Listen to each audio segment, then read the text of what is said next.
Mag-isip ka ng number between 1 to 100. Make sure yung mahirap na numbers. Kung tapos na, open mo yung calculator mo, tapos ilagay mo doon yung number na naiisip mo. After nyan, multiply mo to 5. Tapos, top equals. Pagkatapos nyan, multiply mo ulit sa number 2. Tapos, top mo yung equals. I'm sure meron ka ng total dyan sa calculator mo. Next na gagawin mo is minus 3. Gusto ko tandaan mo yung pangatlo or last digit number na nakikita mo ngayon. And right now, meron ako ditong mga notes na ginagawa. So, i-open ko yung mga random na words.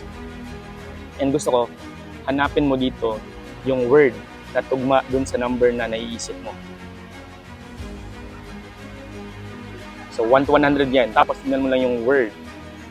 Depende kung ano yung number na nasa mind mo ngayon. Yung last digit ng calculator.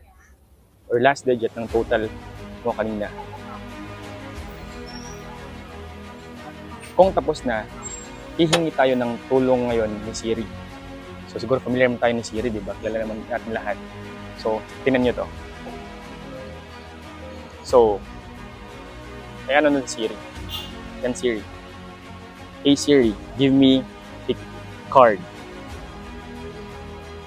So ngayon, meron tayong nakikita na blue card. So dito natin malalaman, kasi nga sa sobrang high-tech ngayon, pwede nating kunin na kung ano yung hinihingi natin ni Siri. Watch.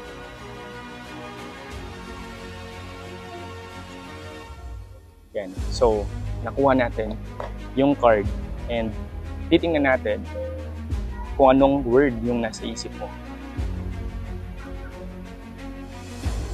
Ang word ba na nasa mind mo ngayon ay ito?